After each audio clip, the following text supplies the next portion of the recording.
I never imagined my own son would corner me in my living room, gripping a phone charger like a weapon, his face twisted in a way I barely recognized.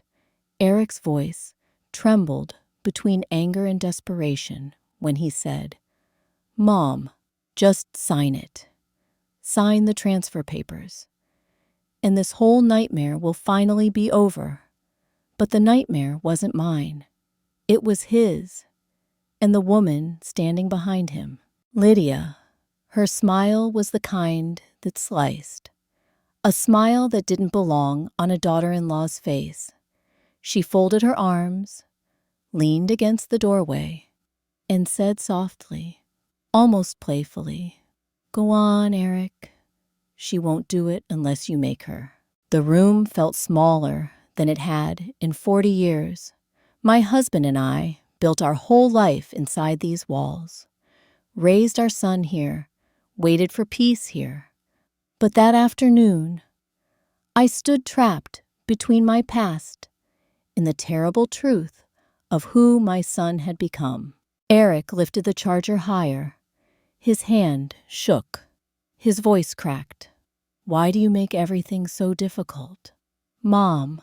I didn't answer, because even then, I wasn't sure which truth hurt more, that my son was willing to frighten me, or that he didn't even realize someone else was pulling his strings. Before the cable struck the air, the doorbell exploded through the house. Once, twice, 3 times. A pounding, frantic rhythm that didn't match the quiet neighborhood we lived in. Eric froze. Lydia's smirk disappeared. I walked to the door, certain it was the end of something, though I didn't know whether it was the end of my fear or the end of my family.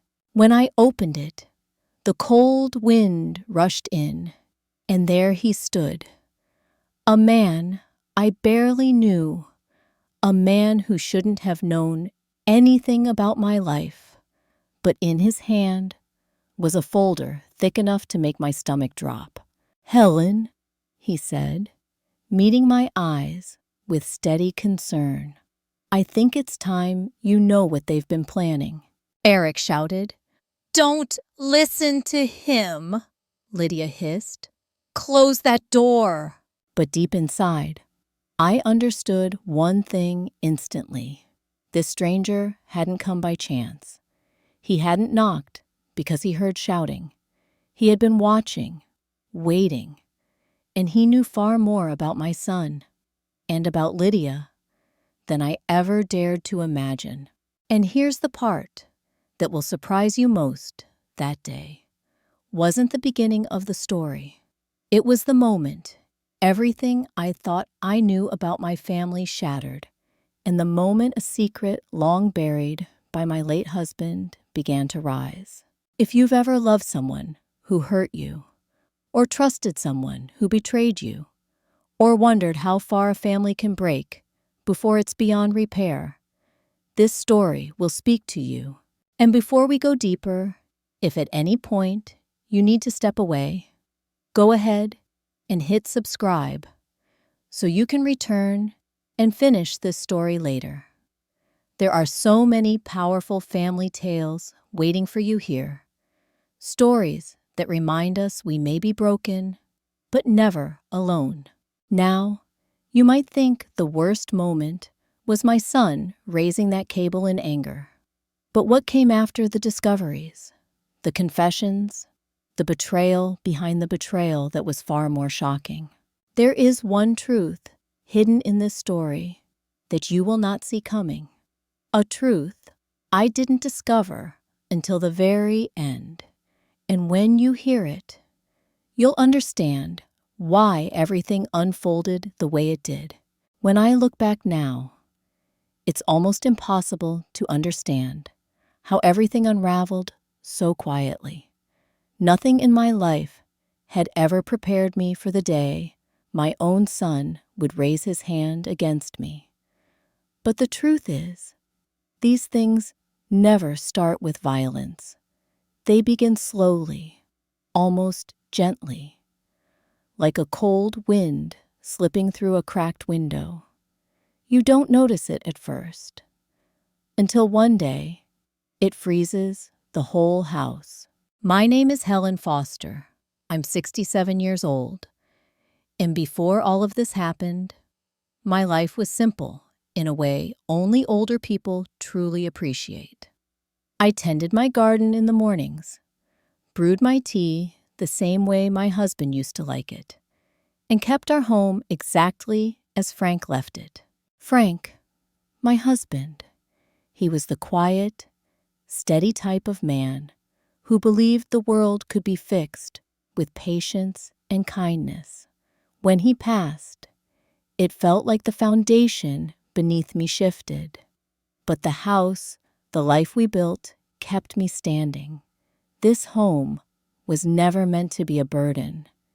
It was supposed to shelter me in my old age. Eric grew up here, laughing in the hallway, running through the yard, slamming the door whenever he came home from school. He wasn't the perfect child, but he was mine. And I never thought anything could change the bond between a mother and her son. But then came Lydia. She swept into Eric's life like a warm summer breeze. At first, too warm. I later realized she had this polished charm about her, the kind of smile that made strangers feel special. But underneath that shine was something sharp, something that glittered too hard, too fast. I remember the first time she visited our home. She looked around the living room the same way a real estate agent looks at a property, assessing, calculating. At the time, I brushed it off. I wanted to believe she would bring happiness to Eric's life. After all, he'd been struggling since Frank passed. Grief can twist a person in ways you don't notice until it's too late. Still, Lydia managed to insert herself into every corner of Eric's world. At first, it was little things choosing where they'd eat, what car he should buy, how he should manage his money. Then, slowly, she began choosing how he should treat me. It started with a distancing, fewer calls, shorter visits, excuses that didn't make sense. One day, Eric told me, "Mom, Lydia thinks you shouldn't live alone anymore." Just like that, as if the life I had built here meant nothing, as if I hadn't spent decades pouring myself into this home. I didn't argue. Older women learn to listen to tone, not words. His tone told me something deeper Lydia wasn't suggesting. She was deciding, but I tried to be patient. When your child is hurting, you want to believe love can heal them, even when that love comes from the wrong person. I told myself it was just a phase, that things would settle, but they didn't. The requests for money began shortly after. Eric would come over with an apologetic look, saying bills were piling up, that he just needed a little help until he got back on his feet. I gave him what I could, even when it meant dipping into my small savings. I didn't want to shame him, and I certainly didn't want Lydia to think I didn't trust her. But of course, I didn't trust her, and she knew that. She started visiting without Eric, showing up with fake sweetness, dripping from every word. "Hi, Helen, just checking on you. You know, you really shouldn't be handling the house alone." Or, "You shouldn't stress about money at your age. Eric and I can take care of things if you let us." If I let them, those words stayed with me. They felt like fingertips pressing on my chest, searching for a weak spot. One afternoon, while grabbing a towel from the hall closet, I noticed something out of place. Lydia's purse left open on my coffee table. Inside was an envelope with my name written on it. At first, I assumed it was a card or note, but when I opened it, I froze. It wasn't a card It was a printed page from a mortgage lender's website, and the property they were researching was my home. I didn't confront her that day. I needed to understand more, and that's when I realized something I should have known much earlier. The person who sees everything in a neighborhood is the person who never leaves their porch. Dan, my quiet, slightly grumpy neighbor who'd lived alone since his wife died. I always thought he kept to himself. But that evening, when I saw him watching Lydia through his window, I began to wonder, what exactly had he seen? And why did he look at her with such suspicion? Little did I know, the answer would change everything.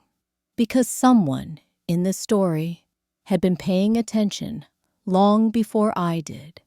And the truth they uncovered would tear open the fragile piece I was clinging to.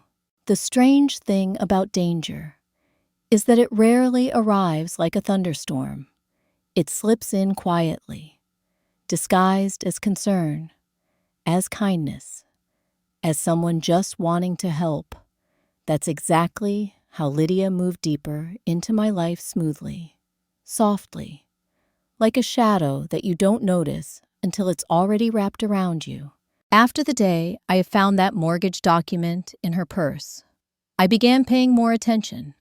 Every visit she made, every question she asked, every careless glance she cast around my home, all of it felt calculated. One morning, she walked in without knocking. "Oh, Helen," she chirped. "Your front door was unlocked. You really need to be more careful at your age."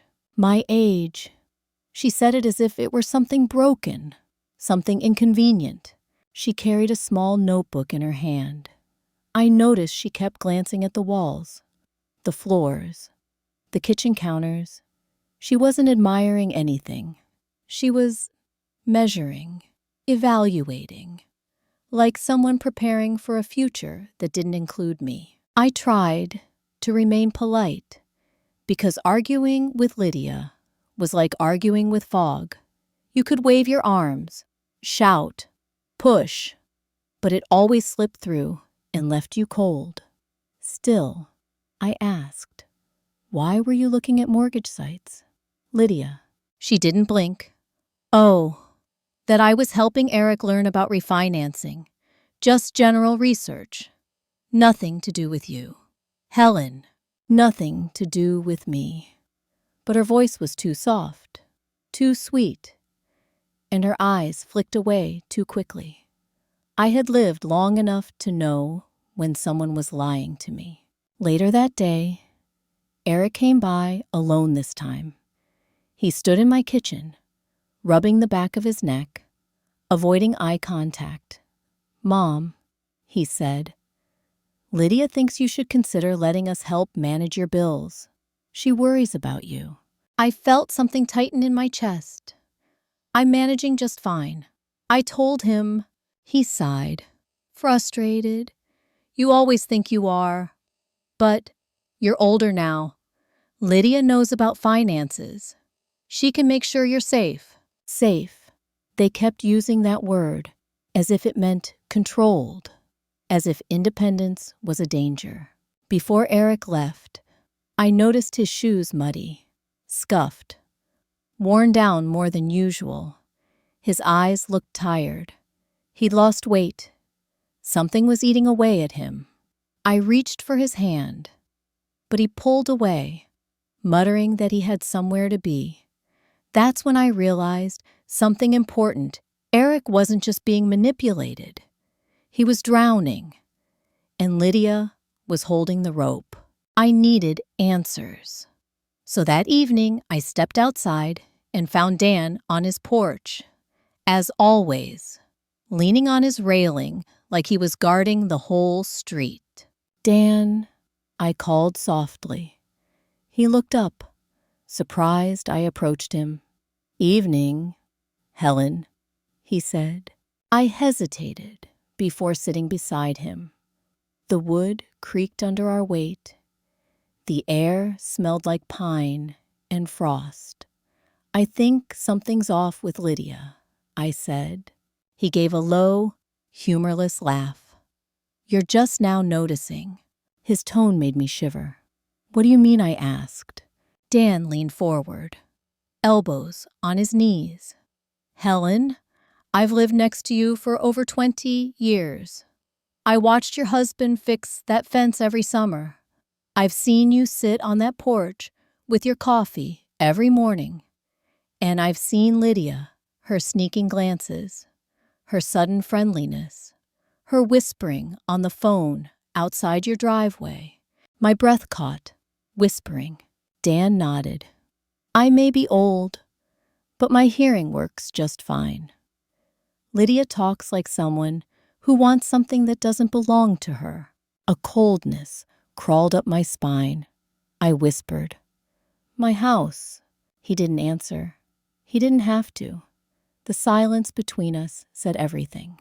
When I went back inside, the house felt different, like the walls themselves were whispering warnings I hadn't heard before. I walked room to room, touching the photographs, the knickknacks Frank and I collected during road trips, the quilt my mother stitched decades ago. Was I really going to lose all of this? Was I going to let my own son hand over the last pieces of my life to someone who cared more about square footage than family? That night, I couldn't sleep.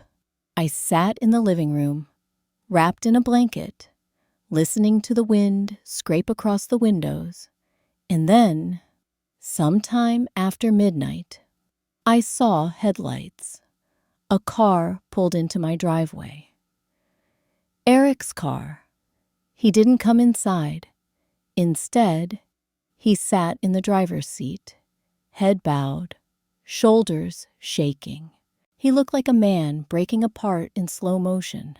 I wanted to go to him, to open the door and say, Eric, come home. Come back to who you used to be.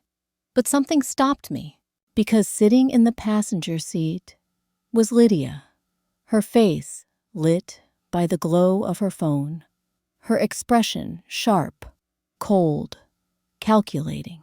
And in that moment, the truth hit me harder than anything I'd felt since Frank died. Lydia didn't just want my home. She wanted control of Eric. She wanted control of everything. And unless I found a way to stop her, she was going to get it. The next morning, I woke with a heaviness in my chest that felt older than my own bones. I kept replaying the image of Eric sitting in that car, head bowed beside Lydia's cold silhouette. Something about it stayed with me, like an echo that refused to fade. Grief has a way of blurring the line between fear and love, and when it comes to our children, we don't always know which one is speaking louder. I decided I couldn't just sit and wait for the storm to hit. If I was going to protect the home Frank and I built, I needed information, real information, not assumptions or fear. So I bundled myself in my coat, grabbed my handbag, and drove to town. I didn't tell anyone where I was going, not even Dan. The law office was small, tucked between a bakery and an insurance building. A brass plate on the door read, Maya Hall, attorney at law. I didn't know who else to turn to. And Maya was the only attorney Frank had mentioned back when we were reviewing our will. Inside, the office smelled like coffee and paper. A young woman looked up from her desk, surprised but kind. Mrs. Foster. I haven't seen you in years. How can I help? I sat down across from her, feeling strangely exposed. Maya, I think someone is trying to take my home, and I don't know what to do. Her expression shifted from polite to concerned. Tell me everything. So I did. The mortgage pages in Lydia's purse, the sudden push to manage my finances, Eric's strange behavior, the late-night visit in the car, even the uneasy feeling I carried since Frank died. Maya listened carefully, taking notes. When I finished, she didn't speak right away. Finally, she said, "Mrs. Foster, do you know if anyone has tried to access your records recently?" I frowned. "My records? No. Why?" She turned her laptop toward me, tapping on the screen. "Because someone filed a preliminary inquiry to transfer property rights on your home, and they used your full name, birth date, and partial social security number." My throat tightened. "But I didn't authorize anything." "I know," Maya said softly, "which means someone else did." Lydia. The name hung in my mind like a storm cloud. Maya leaned back. "This isn't the first time I've seen this. Financial exploitation of seniors is more common than people think. It usually starts just like this small visit, sweet talk, requests for help. Then come the documents, the pressure, the guilt." I felt myself sink into the chair. "Are you saying they can take everything?" "Not if we act quickly," she said. "But I need to ask you something difficult." She paused. "Has Eric ever shown signs of being influenced, manipulated?" My voice cracked a little. "He's not himself. Not since Lydia." Maya nodded, as if that confirmed her fears.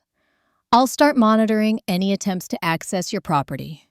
If anything suspicious happens, I'll notify you immediately." I exhaled slowly, relieved to finally have someone on my side. But that relief didn't last long. As I stood to leave, Maya hesitated. "There's something else. Mrs. Foster. Someone else contacted my office last week asking about your home." I froze. "Who?" She checked her notes. "A man named Dan Whitaker." Dan, my neighbor. The man who stood on his porch, watching everything. My heart skipped. "Did he say why?" "No," Maya said. "But he asked if the property had any legal disputes attached to it. He seemed concerned, or involved. I didn't know which thought scared me more." Driving home, the sky felt heavy, the way it does before a snowstorm. The trees swayed like they were warning me. When I pulled into my driveway, I noticed Dan was outside, sweeping his porch, even though there wasn't a leaf in sight. He looked over at me, and there was something strange in his eyes. Not guilt, not fear, something deeper, like he knew things I didn't. I tried to act normal. "Morning, Dan." He nodded. "Morning, Helen. Everything all right?" Everything all right. A simple question that suddenly felt enormous. "I had some errands," I said quickly, walking toward my door. But before I reached it, Dan spoke again quietly. "You should start locking your windows at night." I turned slowly. "Why would you say that?" He hesitated, then stepped closer. His voice dropped to a whisper. "Because someone's been walking around your house after dark. I've seen shadows near your side gate the past 2 nights." My stomach nodded. "Did you see who it was?" "No," he said. "But I've got a feeling, and it's not a good one." I didn't respond. I couldn't, because I suddenly understood something chilling. This wasn't just about money. It wasn't just about control. Someone, maybe more than one person, was watching my home. Not from the inside, but from the outside too. And whatever was coming, I was nowhere near ready for it. I barely slept that night. Every creak in the house felt louder. Every gust of wind against the siding made my heart jump. I kept hearing Dan's warning over and over again. "Someone's been walking around your house after dark." People don't say things like that unless they mean them. And Dan didn't strike me as a man who spoke carelessly. By sunrise, my nerves were stretched tight. I brewed myself a cup of tea.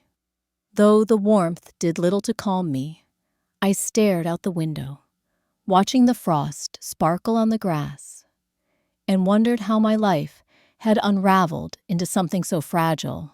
At around 10, I forced myself to step outside for fresh air.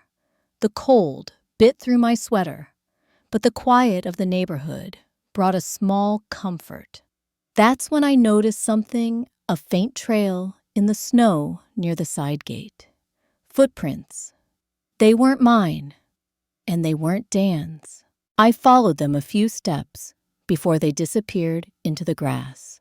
Someone had been there, watching. I wrapped my arms around myself and hurried back inside, locking the door behind me. Later that afternoon, Eric and Lydia arrived unannounced. Eric knocked loudly, an aggressive knock that made the whole door shake. "Helen, open up. It's us." I hesitated for several seconds. Something inside me whispered, "Don't." But I opened the door anyway. Eric stepped in first. His face looked restless, his eyes darting around like he was searching for something. Lydia followed, wearing a thick scarf and too much perfume. She didn't greet me. She just scanned the room, her gaze sharp, calculating, hungry in a way I could feel rather than describe. Eric cleared his throat. "Mom, we need to talk." Lydia interjected before he could continue. "It's about your safety. Helen, you're living alone in a house that's too big, too old, too vulnerable. The neighborhood isn't what it used to be." I held her stare. Funny, Dan says the same thing. She froze. Just a flicker, but enough. "You've been talking to the neighbor?" she asked, trying to sound casual. "Yes," I said. "He's been concerned." Eric stepped closer, lowering his voice. "Mom, you shouldn't trust that guy. He's strange. He asks too many questions. Lydia thinks he's dangerous." Lydia placed a hand on Eric's arm, squeezing it tightly, like a reminder to stay on script. "Helen, we just want what's best for you. What's best for me." Words. I was beginning to hate. I forced myself to stay calm. "What exactly do you want?" Eric inhaled deeply. "We think you should let us help with some of the responsibilities. Bills, maintenance, maybe even paperwork." My stomach twisted. "Paperwork." Lydia smiled soft. "Fake. Poisonous. We brought a few forms. Just basic stuff. Power of attorney. Emergency access. So we can act quickly if something happens to you. Power of attorney. The same tool Maya warned me about." I refused. "I'm not signing anything." Eric's jaw tightened. "Mom, don't make this hard." "I'm not the one making it hard." "Eric." They exchanged a glance, silent communication between two people who had practiced this moment. Lydia suddenly softened her voice, pretending to be hurt. "Helen, I know you're scared, but look at you. You're overwhelmed. You're exhausted. We're trying to help before something bad happens." Something bad. The phrase echoed with a meaning she didn't intend. I remembered the footprints, the shadows Dan mentioned, the way Lydia kept checking her phone every few seconds, like she was waiting for a signal. I stepped ball. "It's time for you both to leave." Eric's eye filled with frustration. "You always make things worse." "Mom, Lydia is trying harder than anyone." "Eric," I said quietly, "think about what you're doing."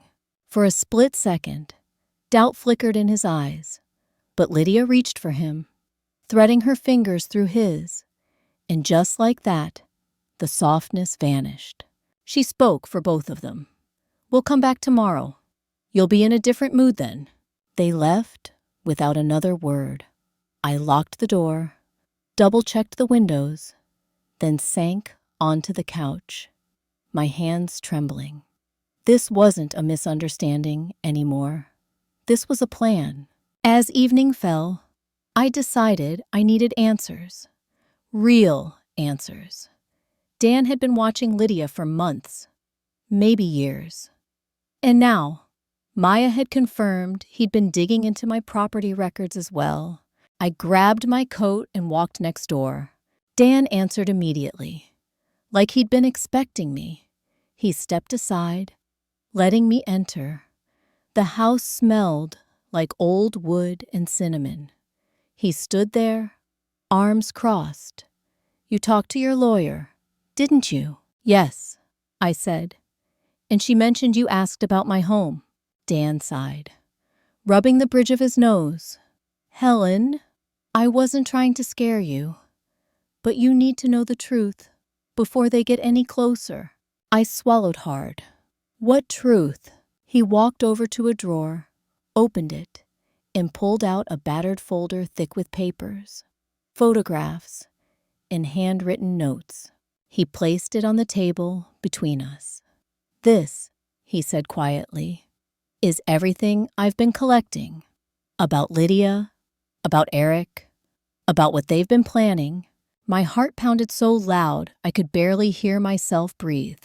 "Helen," he continued, looking me straight in the eyes, "this didn't start a few weeks ago. It started long before that. And if we don't act soon, you're going to lose everything." And that was the moment my world tilted, because I realized something I hadn't dared consider until now. Dan wasn't just a neighbor. He wasn't just watching over me. He was preparing for a fight he knew I couldn't win alone. When Dan placed that thick folder on the table, a strange stillness settled over the room. Not a peaceful stillness, no. It was the kind of quiet that comes before a storm finally breaks open and shows you what's been building behind the clouds. I stared at the folder, but couldn't bring myself to touch it.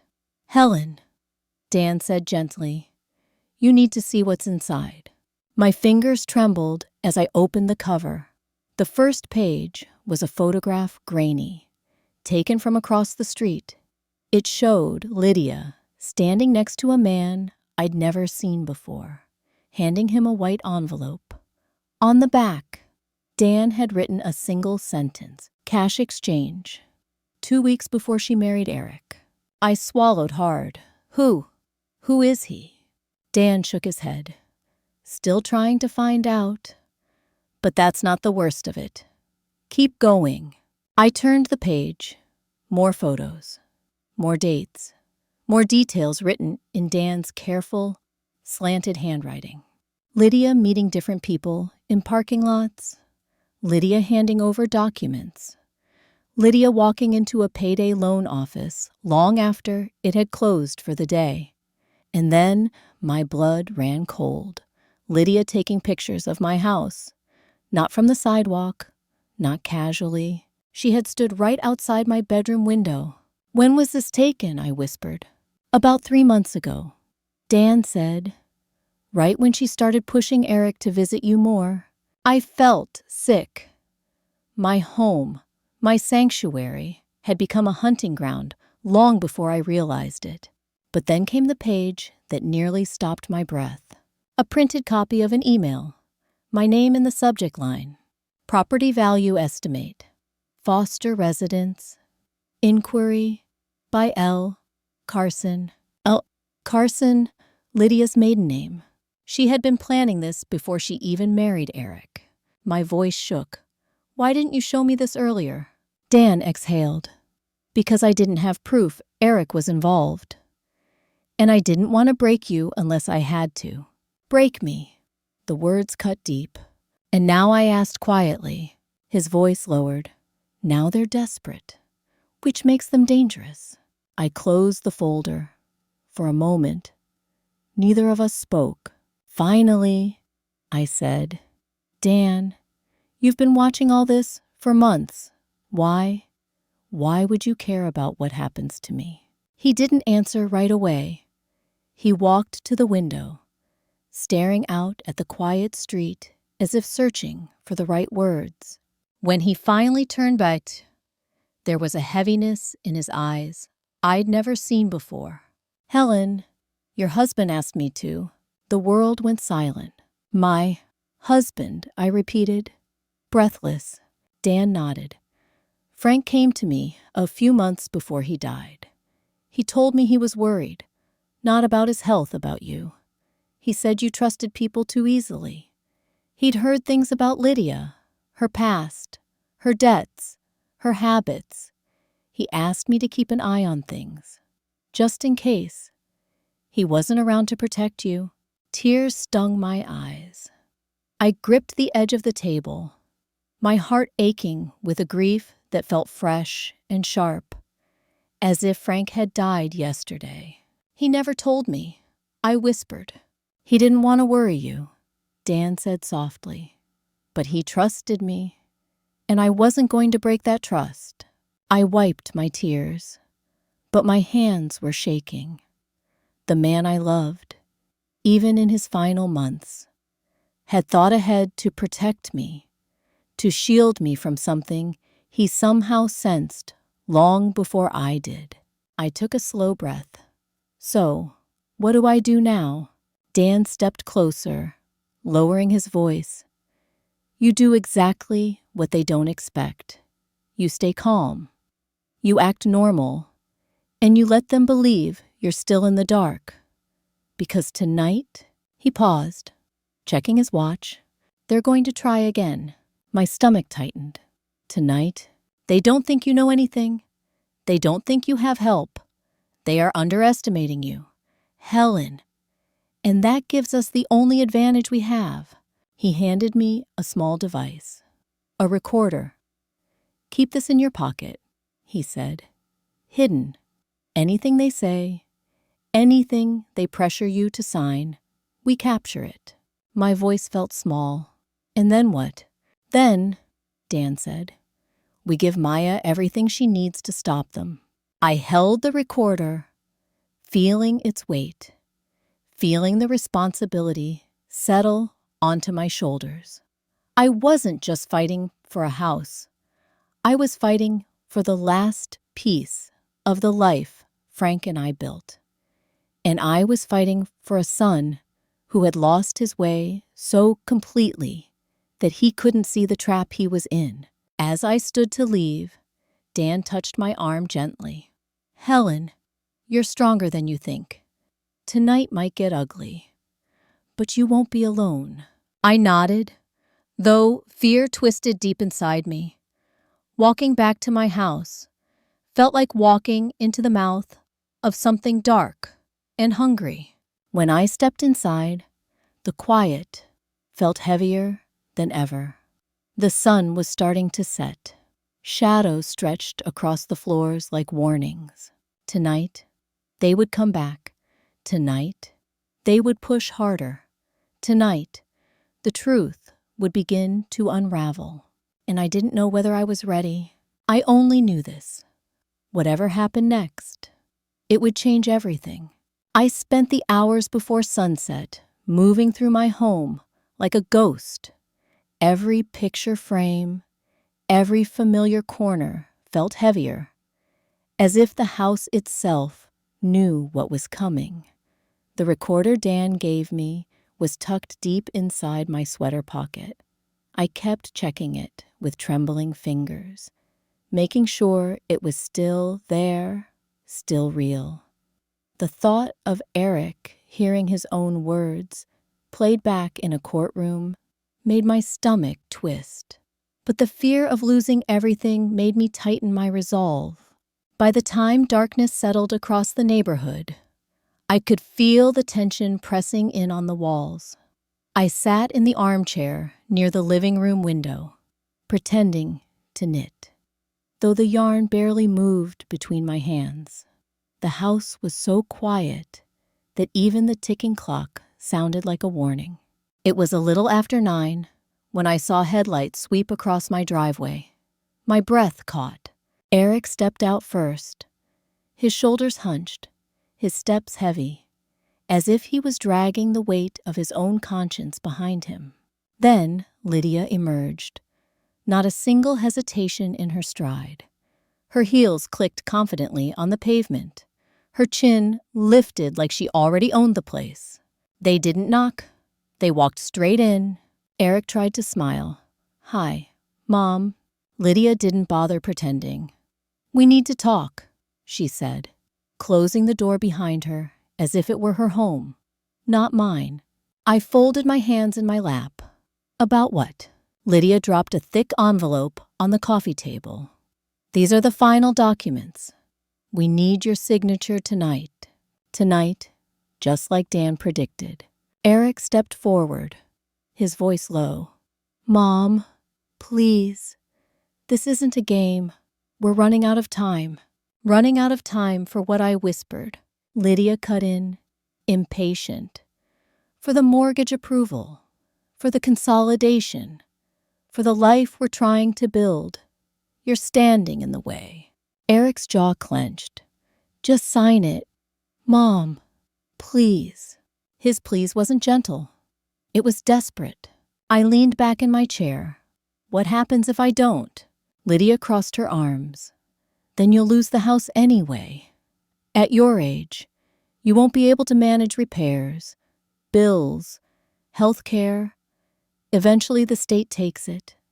We're trying to save you from that embarrassment." Embarrassment. She said it with venom wrapped in silk. I took a breath, steadying my voice. "Let me see the papers." Lydia's eyes gleamed with triumph. She slid them toward me. I opened the folder slowly, heart pounding. There were at least 20 pages, legal language, financial summaries, transfer forms, but tucked in the middle was the real danger, durable power of attorney, full property rights transfer. Exactly what Maya warned me about. I looked up at Eric. "Do you understand what this means?" He looked away. Lydia explained it. Of course she did. I held the papers, letting silence swell. Silence makes liars nervous. Sure enough, Lydia snapped first. "Helen, sign it. Now." She stepped closer. Eric followed.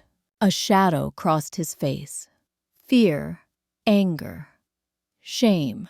I couldn't tell which emotion belonged to him anymore. He reached for his pocket, and for a moment, my breath stopped. Was he carrying something? Would he really? But he pulled out nothing more than a pen, holding it out with a trembling hand. "Mom, I'm begging you. Just sign. I can't fix my life if you don't." Those words hit differently. He wasn't trying to help me. He was trying to save himself. "What happened?" "Eric," I asked softly. "What did you get yourself into?" Lydia stepped between us as if she feared the question itself. "She doesn't need to know. She wouldn't understand." "I'm asking my son," I said, sharper this time. Eric's eyes filled with something raw, pain, guilt, regret. Before he could speak, Lydia hissed under her breath.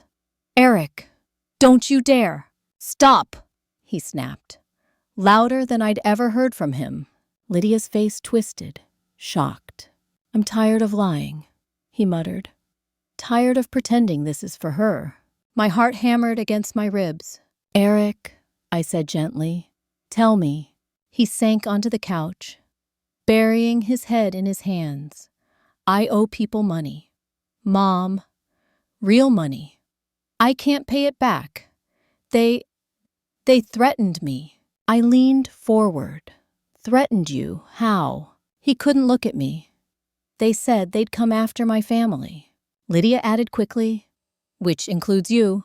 Helen, we're trying to protect you." Protect me. Lydia wasn't afraid for my safety. She was afraid that without my house, they'd lose their bargaining chip. "And did these people," I asked slowly, tell you to take my home. Eric swallowed hard. No, that was Lydia's idea. The room went still. For the first time since I'd known her, Lydia's confidence cracked. You idiot, she hissed. You're ruining everything. Eric stood up, shaking. I should never have listened to you. Lydia glared at me. This is your fault. You could have made this easy.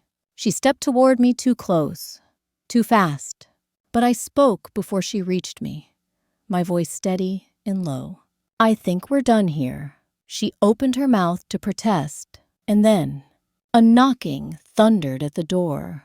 3 sharp, deliberate knocks. Eric froze. Lydia went pale.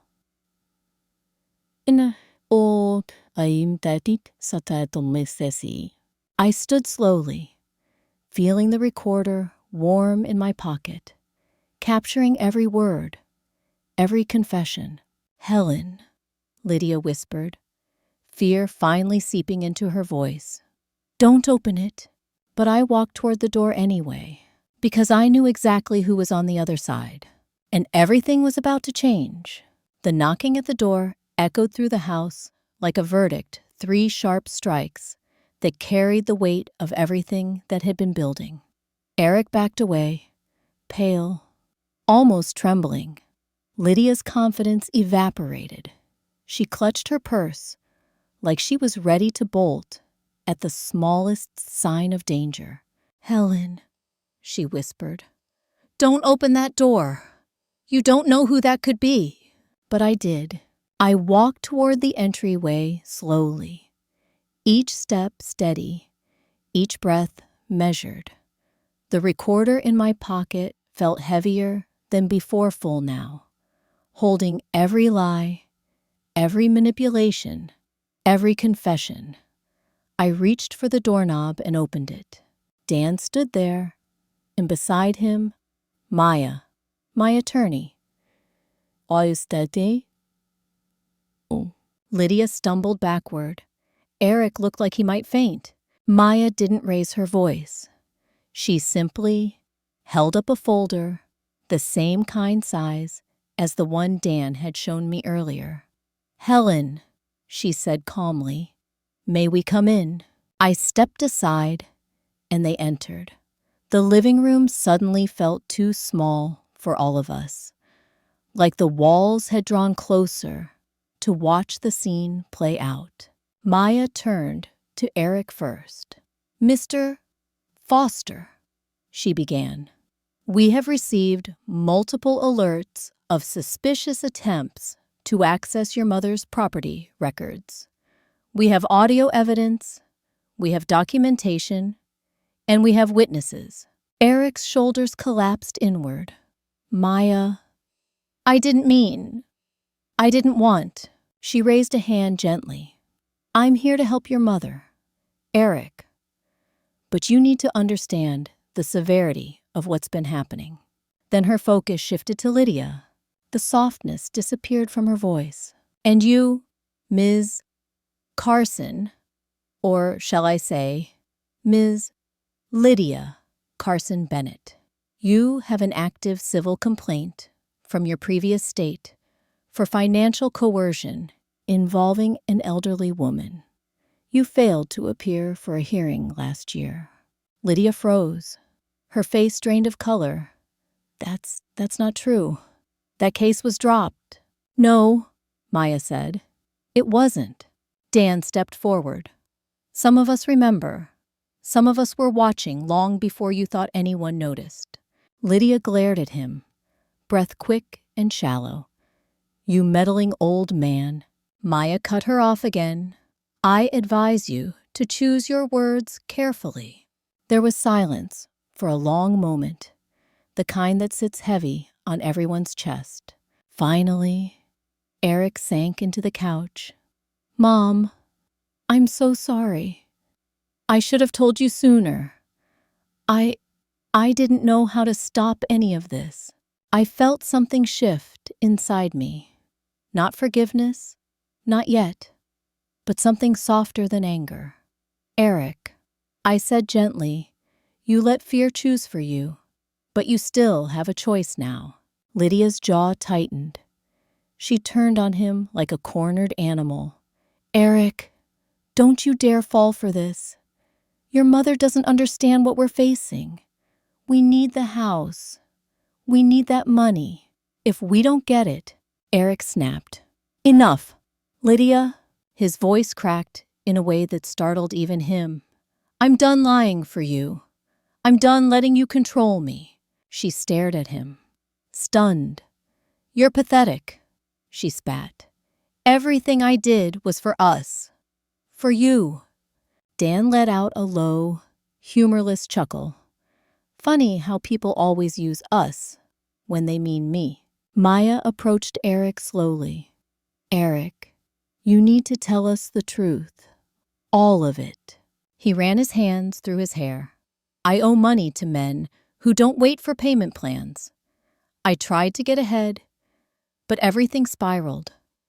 Lydia said if we could get the house, we could sell it, clear the debt, and start over.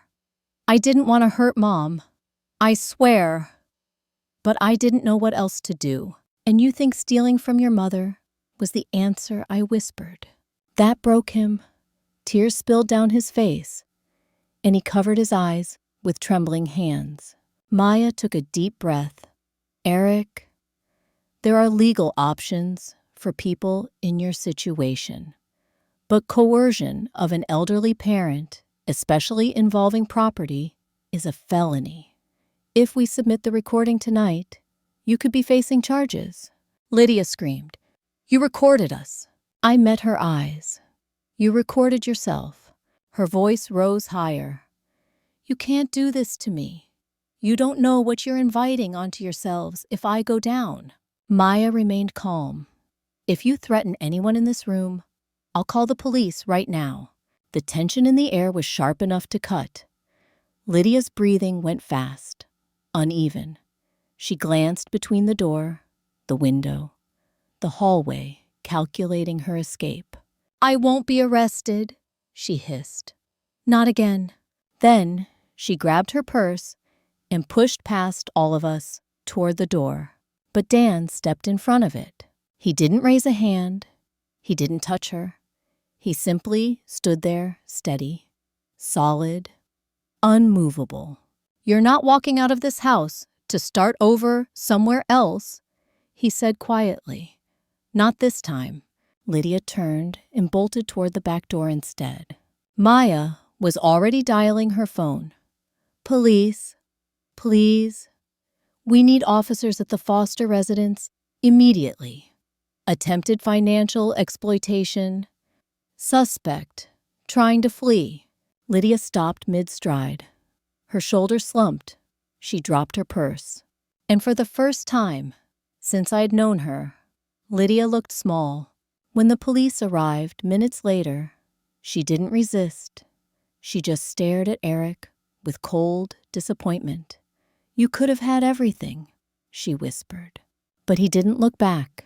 As the officers led her out, Eric collapsed onto the couch again, shaking. I messed everything up. Mom.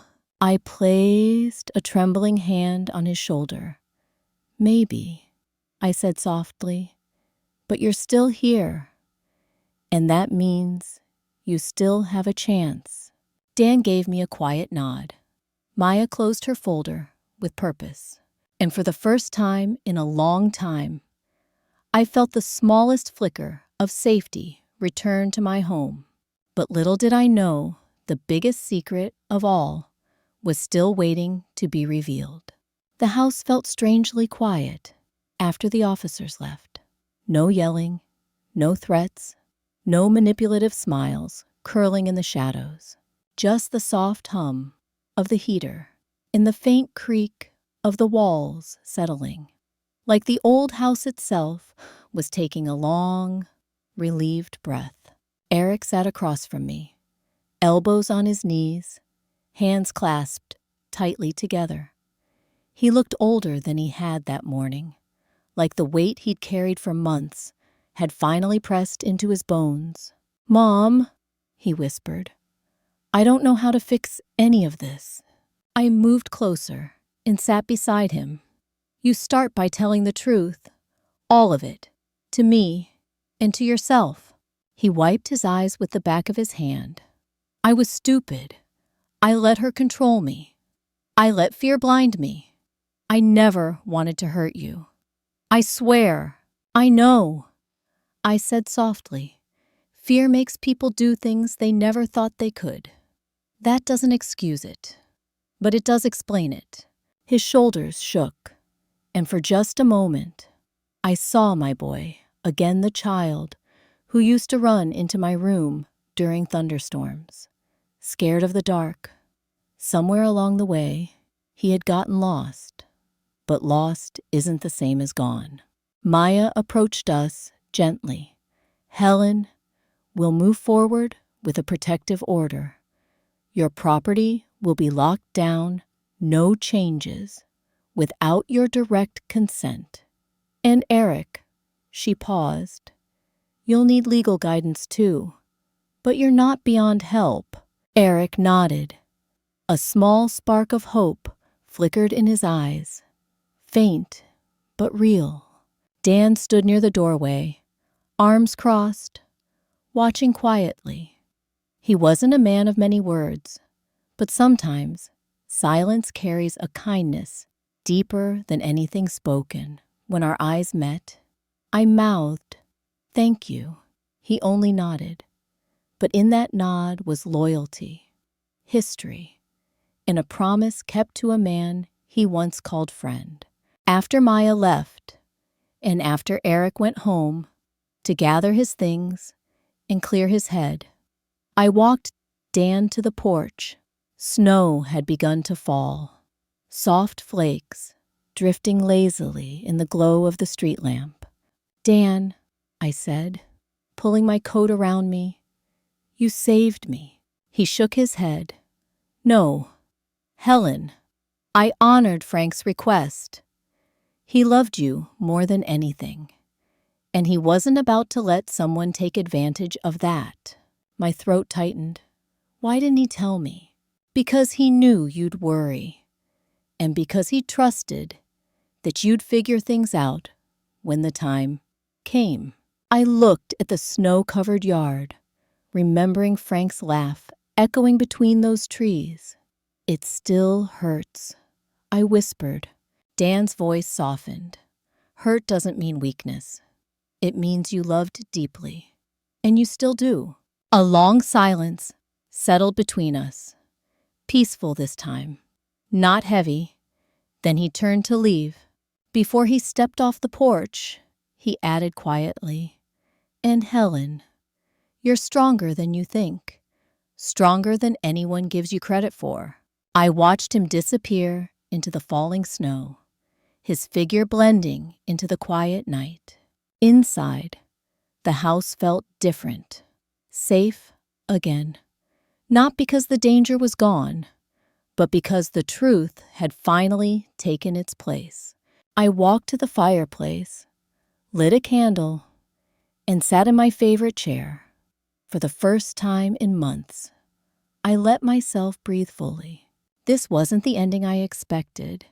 It wasn't neat, or simple, or painless, but it was honest. And honesty, however difficult, has a way of clearing the path forward. Eric still has a long road ahead. Healing doesn't happen in a single moment. It happens in small choices, honest conversations, and forgiveness that grows slowly, like sunlight creeping across a cold floor. As for me, I'm learning something too when family breaks. It doesn't always mean we're broken forever. Sometimes it means we're finally seeing the cracks clearly enough to repair them. And if you're listening to this right now, if you've ever faced betrayal, manipulation, or heartbreak from someone you trusted, I hope you remember this. You're not alone. Your story matters, and you deserve to feel safe in your own home, your own life, your own heart. If this story spoke to you, don't forget to subscribe so you can join me for the next one. every week. We share moments of pain, truth, and healing because someone out there needs to know they aren't walking through their storm alone. Thank you for listening, and take care of yourself the way you would take care of someone you love.